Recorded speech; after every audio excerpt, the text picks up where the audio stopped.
murim în fiecare zi mai puri, mai aproape de Dumnezeu, prin cămări părăsite de suflet, în clipe îndepărtate, simfonii, munte de dor, iubire, lacrimi, într-o implorare mută de iertare.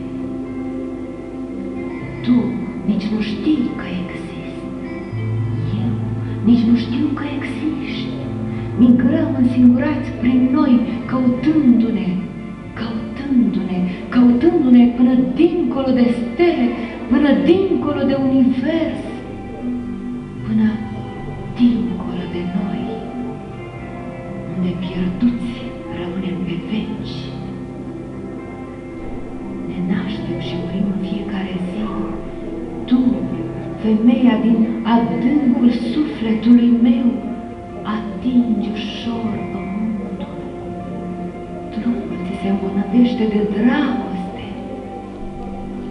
Sufletul tău se luptă cu trupul, cu binele, cu răul, cu depărtare, cu zorile, cu amurgul sufletului meu, întemnițat în tine. Ne naștem și murim în fiecare zi. Tu, femeia din adâncul sufletului meu, te sfărâmi sub greutatea trupului, înflorești, floare a iertării, te prăbușești pe nisipul mișcător al inimii mele îndoriate, ce mi pestrițează timpul cu lacrimi de rouă în zori. Ne naștem și murim în fiecare zi. Miezul nopții răsună de cântarea cea mai dulce a dragostei tale de femeie.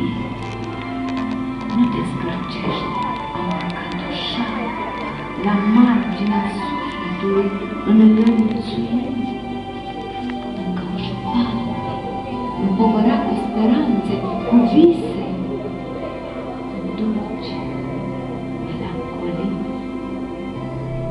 Ne naștem și murim în fiecare zi, împerecheați într-un ritual al dragostei totale.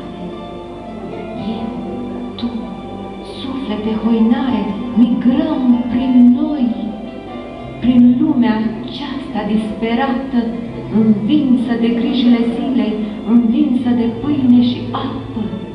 Sare, sare, s-a împetrit pe buzele tale fierbinți. Ne naștem și murim în fiecare zi, lucrând în ocna din noi, în limitele adevărului, bunătății, înțelepciunii, pierduți pe cărările lumii, îmbrățișați de florile trecutului, pierduți în adâncul întrebărilor turbulătoare. Ești vinovată? Sunt vinovat?